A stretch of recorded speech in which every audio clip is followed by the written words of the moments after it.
till he saw his maid's Toddler put a flower crown on him. He finally laughed. "Hey, stop scrolling for a second. I need you to hear this. There was a man, a billionaire, one of the most powerful men in the country. He had a mansion with 40 rooms, a private jet, a name that made grown men nervous in boardrooms. But in 30 years, not one person had ever seen him smile. Not once. His employees feared him. His business rivals respected him. But nobody could reach the man underneath all that stone and silence. And then one afternoon, a tiny 3-year-old girl in a light purple dress walked up to him and placed a handmade flower crown on his head. What happened next changed everything. Not just for him. For everyone who saw it. Stay with me. Because this story isn't just about a billionaire and a little girl. It's about what grief does to a person. And what love can undo. Welcome back, everyone. If you're new here, hello, I'm so glad you found this long after they're over. Before we begin, I want to ask, where are you watching from right now? Draw. I love seeing how far these stories travel. And that's what's coming. Let's talk about Adrian. And about little Mia. And about the single quiet moment that cracked open a heart that had been locked for 30 years. Picture a mansion sitting at the edge of a city, surrounded by iron gates and perfectly trimmed hedges. Everything about it is precise, cold, controlled, just like the man who lives inside. His name is Adrian Voss, 38 years old, CEO of Voss Industries, a global empire spanning real estate, tech, and finance. His net worth sits somewhere north of $4 billion. His name appears on the covers of magazines. His voice, calm and clipped, can silence a room full of executives without raising a single decibel. And yet, for all his power, for all his wealth, Adrian Voss has not smiled in 30 years. Not 30 days. Not 30 weeks. 30 years. The people who work for him know this. His assistant of 7 years, a sharp woman named Clara, has a running mental catalogue of every expression she has ever seen cross his face. Stern, focused, irritated, blank, never warm, never soft, never light.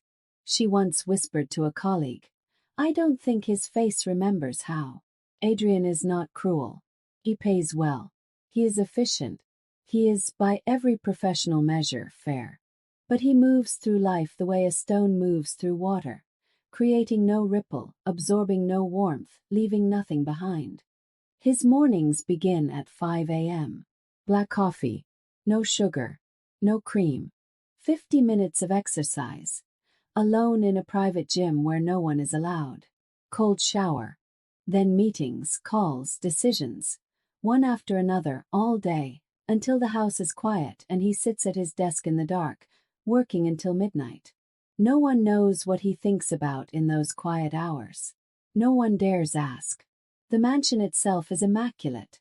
Marble floors, soaring ceilings, art on every wall that costs more than most people earn in a decade. Beautiful, yes, but cold. As though it were designed to be admired and never truly lived in. There is a garden at the back. Adrian never uses it. Into this world came Elena, a quiet, hard-working woman who joined the household staff 8 months ago as head housekeeper. She was careful, efficient, and above all, invisible. That was the unspoken rule in Adrian's house. Do your work. Don't be seen. Don't speak unless spoken to. Elena followed every rule. But she had a complication. She had a daughter, 3 years old, all wide brown eyes and wild dark curls, with a laugh like a small bell and the kind of energy that turns silent mansions into hurricanes. Her name was Mia, and Mia had no idea what the rules were, or that rules existed at all. Elena did everything she could to keep Mia out of sight on the rare days she had no choice but to bring her to work. She set up a corner in the staff quarters with coloring books and stuffed animals. She whispered instructions. "Be quiet, baby. We have to be quiet here." Mia would nod very seriously, as only toddlers can, and then immediately go back to being exactly herself. The first morning Mia was in the house, she toddled into the main hallway, the grand one with the 12-foot ceilings and the chandelier, and stood there with her mouth open, staring up at it like she had walked into a fairy tale. Then she turned around, found her mother, pointed upward, and said at full volume, "Mama!" Pretty light. 3 rooms away, Adrian looked up from his newspaper. Have you ever been in a place so quiet that a child's voice feels like it comes from another world entirely? That was that morning. That single, clear little voice, echoing through 30 years of silence. Over the following weeks, Elena worked carefully to balance 2 impossible things: keeping her job and containing Mia. It was like trying to hold sunlight in her hands. Mia was not a bad child. She was simply a child, in the purest, most uncomplicated sense. She was curious about everything. She asked questions constantly. She picked up flowers from the garden that she wasn't supposed to enter. She named the fish in the decorative pond. She called the stone lion at the front gate Mr. Frowny, and left a biscuit beside it one afternoon because, she explained to her mother, he looked hungry. Elena apologized to Clara repeatedly. Clara, despite herself, found it harder and harder to keep a straight face. "She's 3, Clara said one afternoon with a small smile she was trying to suppress. "She's not doing any harm." But the fear never left Elena's chest. Because Adrian's rules were unspoken and absolute. And this house was not built for joy. Then came the morning everything shifted. It was a Tuesday. Adrian had cancelled his morning calls due to an unexpected complication in an overseas deal.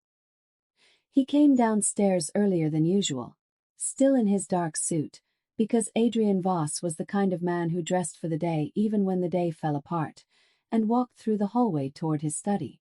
He stopped. In the center of the hallway, sitting cross-legged on his marble floor with absolute confidence, was Mia. She was wearing a light purple dress, white socks with small flowers on them, and she was surrounded by a collection of wildflowers she had gathered from the garden. White daisies, small yellow blooms, a sprig of something lavender, and she was weaving them together with a patience and focus that seemed almost impossible for someone her size. She didn't see him at first. She was humming. A made-up song with no particular melody, the kind only toddlers compose. Totally unself-conscious, totally joyful, completely her own. Adrian stood there. He did not move. He did not speak. He simply watched.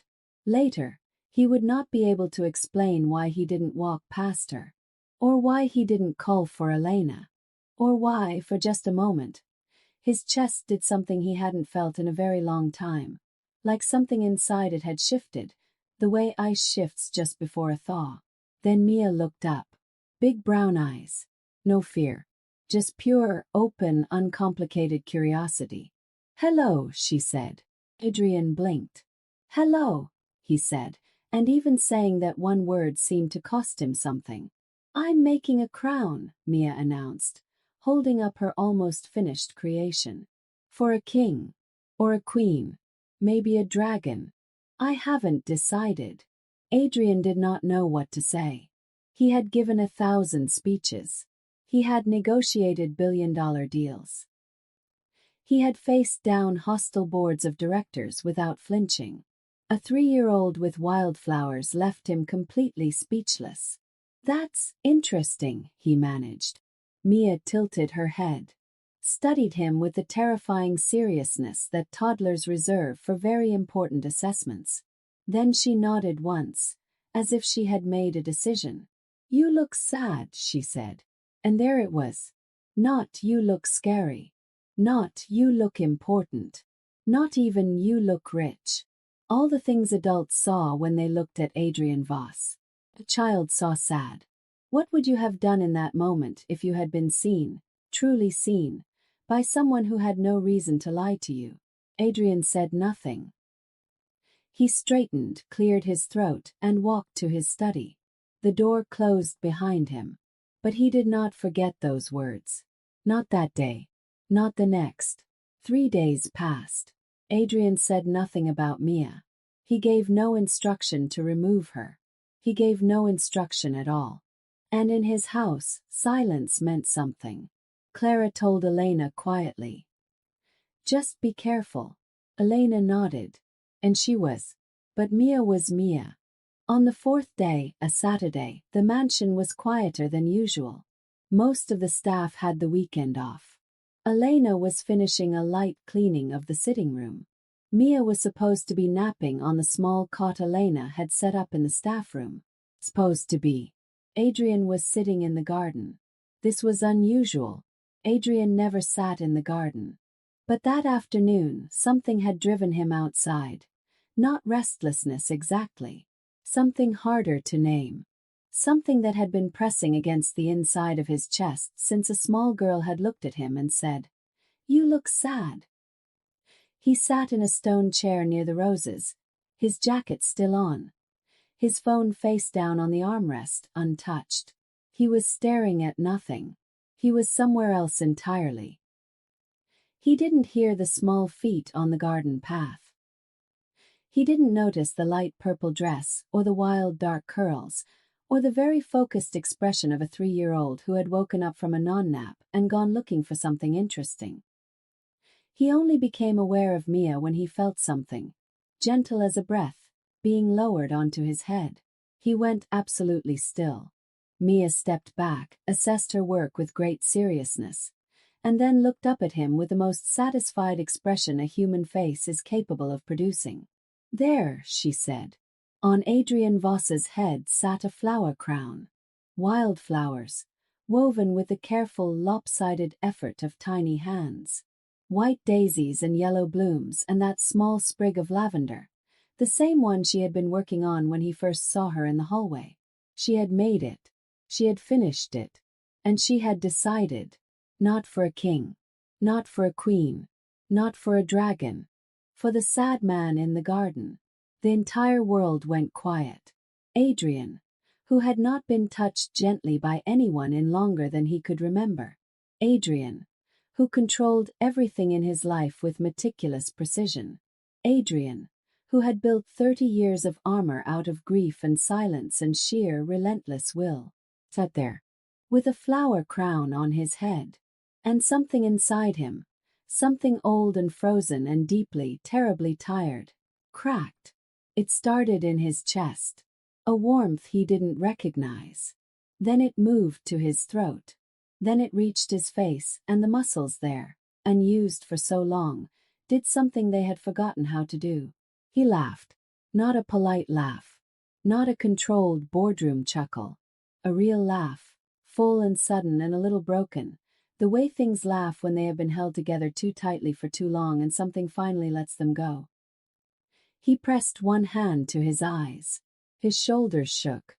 And he laughed, sitting in his garden in his expensive suit with wildflowers on his head, laughing the way a man laughs when he is not entirely sure if he is also about to cry. Mia watched this with enormous eyes. Then she smiled, that wide, delighted, gap-toothed smile, and clapped her hands. "You're not sad anymore," she announced. Elena appeared at the garden entrance, out of breath, face pale with terror, already forming the words of an apology. And stop. She had worked in this house for 8 months. She had never seen this man's face do anything like this. She stood there, frozen, hand over her mouth. Clara appeared behind her a moment later. And then they were both still. Both watching. Both afraid to breathe. Because Adrian Voss, the cold-hearted billionaire, the man of stone, the CEO who hadn't smiled in 30 years, was laughing in his garden with a flower crown on his head. And the 3-year-old who had put it there was clapping with pure, uncomplicated joy. "Are you still with me? 'Cause I need you to stay." Because what none of them knew, not Elena, not Clara, not even Adrian, was that this moment was only the beginning. And the secret it was about to uncover would change every single one of their lives. That evening, something changed in the mansion. It was subtle at first. The air felt different. Not warm exactly, but less cold. Like a window had been opened somewhere in a house that had been sealed shut for a very long time. Adrian did not say anything to Elena about Mia. He finished the day as he always did. Meetings, calls, reports. But Clara noticed that he didn't take dinner in his study the way he usually did. He sat in the dining room. Alone, yes, but with the curtains open. Looking out at the garden. At the flower crown, which was still sitting on the stone chair where he had left it. He had not moved it.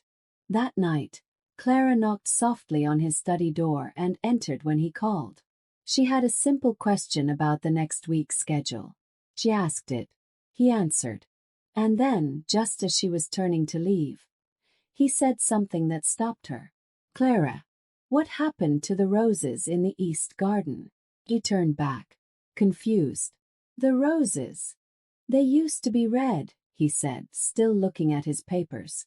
"When I was young, my mother planted them. They were red. Now they're white." Clara stood very still. In 7 years, Adrian had never mentioned his mother. Not once. "I believe the gardener replaced them about 4 years ago," she said carefully. "The red variety was struggling. He replanted with a hardier white strain." Adrian nodded, said nothing more. "Good night, Clara." Left. But she did not sleep for a long time. What had Mia done? What had that tiny, innocent, flower crown carrying child cracked open inside this man? The answer, it turned out, was not something recent. It went back 30 years. Adrian Voss had been 8 years old when his mother died. Her name was Rose, a name that now felt almost too much to hold, given everything. She was warm, creative, fiercely loving, and she had a habit of making things with her hands.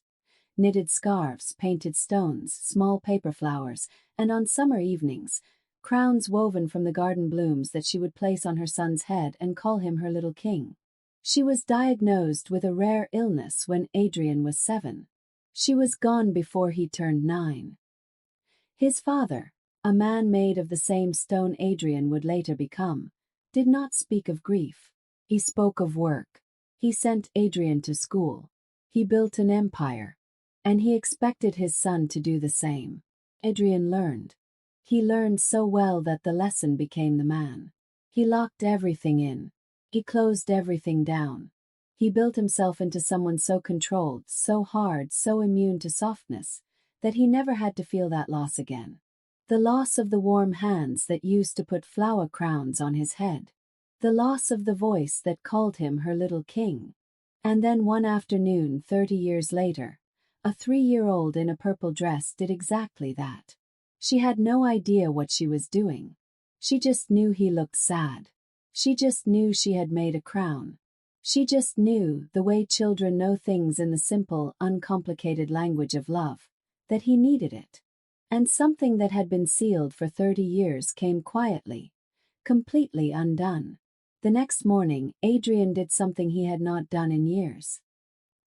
He went into the East Garden before his meetings.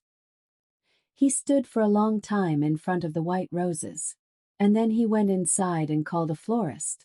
By the afternoon, 12 new red rose bushes had arrived at the mansion. What do you do with a grief you never let yourself feel? What does it look like when it finally finds its way out? I want you to sit with that for a second, because the story isn't over. And what's coming next? No one in that house could have predicted. The weeks that followed were quiet but full of small earthquakes. Adrian began allowing Mia to be present in the house without pretending she wasn't there. He never said this explicitly. He simply stopped leaving a room the moment she entered it. That was enough, in a house with unspoken rules, for everyone to understand. Mia, of course, treated this as an open invitation to narrate her entire inner world to him. She told him about Mr. Frowny, the stone lion, and how she had upgraded his biscuit ration to 2 biscuits because he looked less frowny, which means he's getting happier and needs a reward.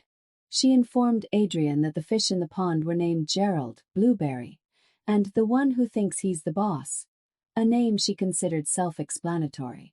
She showed him a drawing she had made of the mansion, which was largely a purple rectangle with a very large yellow sun, and presented it to him with the solemn dignity of a gallery curator. Adrian received it. He set it on his desk. Clara walked past his open study door later and saw it there, propped against a stack of quarterly reports, and had to very quickly look somewhere else before anyone noticed her expression. One afternoon, Adrian sat on a bench in the garden, deliberately, not accidentally, while Mia played nearby. She came over eventually, as she always did, and sat beside him with the complete physical ease of small children who have not yet learned to take up less space around powerful people. "Are you my friend?" she asked. Adrian looked at her. "I don't know," he said honestly. "I'm not very good at that." Mia thought about this for a moment. Then, "That's okay. I'm good at it. I'll do the friend part. You just have to sit here." Something in his face moved. Not quite a smile. Something quieter, but real. "That seems manageable," he said. Elena watched all of this from a careful distance, torn between gratitude and fear. Gratitude because her daughter's happiness was a living, breathing thing, and Mia had decided that this tall, serious man was her friend, and the world had accordingly become more wonderful. Fear because Elena knew that jobs could end. Circumstances changed. And Mia had no armor against loss the way Adrian had spent 30 years building his. One evening, Elena stayed late to finish some work. She was in the kitchen when she heard voices from the hallway. She stepped out quietly and stopped. Adrian was sitting on the bottom of the grand staircase. Mia was beside him, and he was telling her something, quietly in a low voice, something Elena couldn't fully hear. What she could see was Mia's face. The child was listening with the absolute, undivided, luminous attention that 3-year-olds sometimes give to things that really matter to them. Her brown eyes wide. Her small hands folded in her lap. Still, for once, completely still.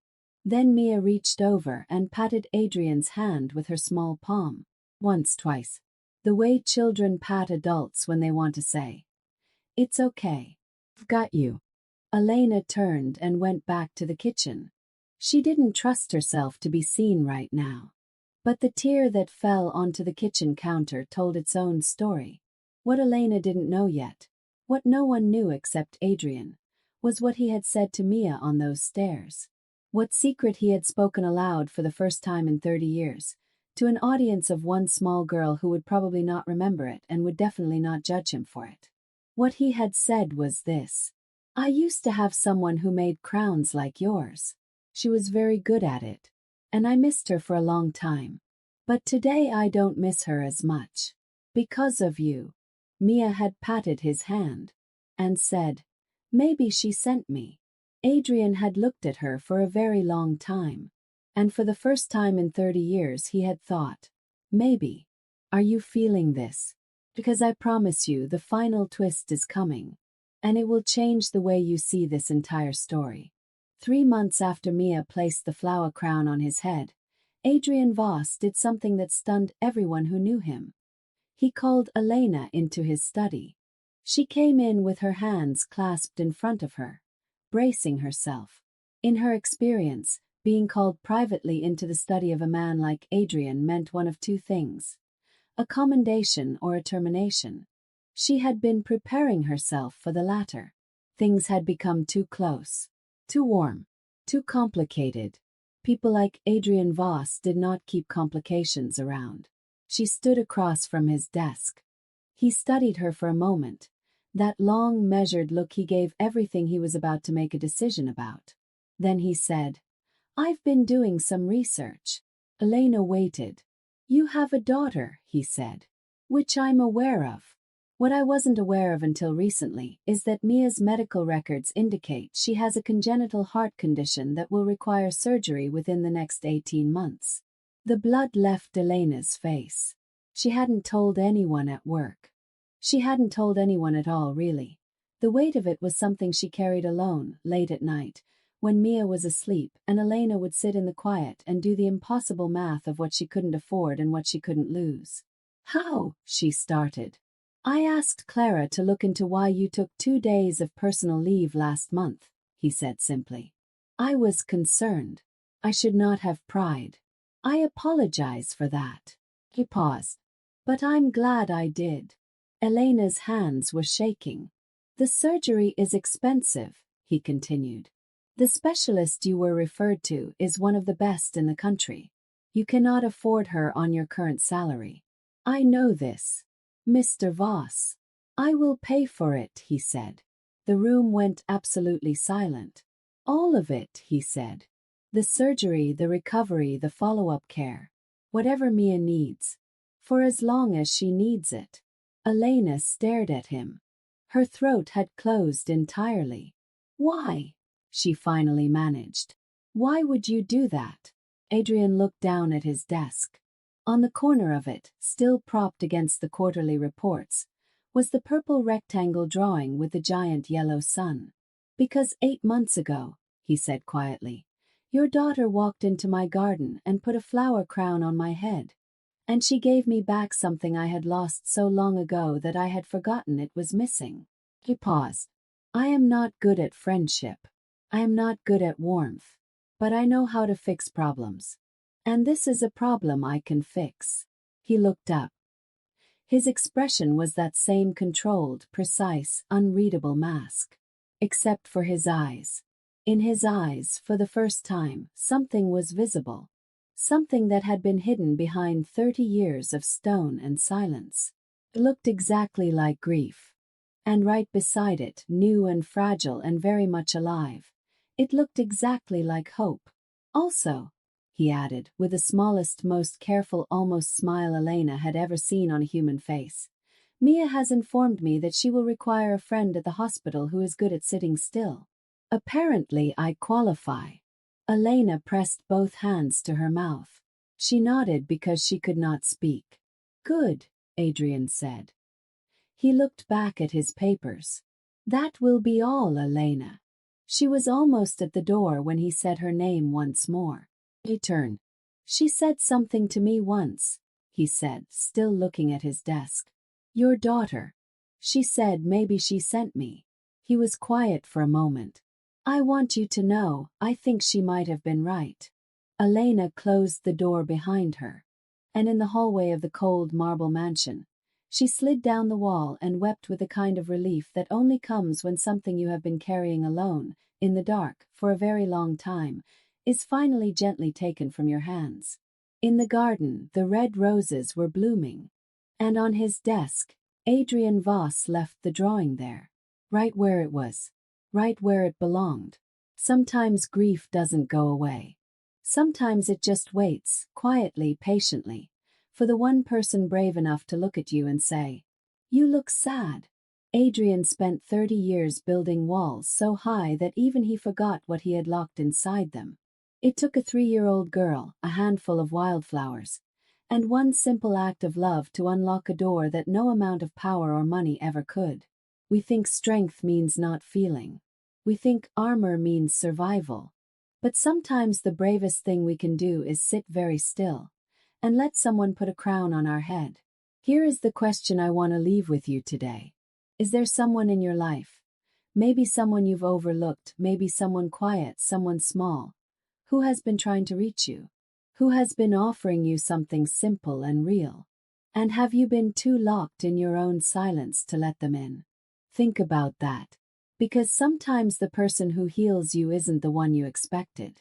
Sometimes they're 3 years old, and they're wearing a light purple dress, and they think you look sad. And they're absolutely right. If this story moved you 1 second and it means the world, drop a. What part of this story hit you the hardest? Was it the flower crown? Was it the roses? Was it what Mia said on the stairs? Tell stories like this every week. Stories about real human moments. About grief and love. Share this with one person who needs to hear it today. You never know who in your life is carrying something heavy and just needs someone to see them. I'll see you in the next story. Take care of yourselves and each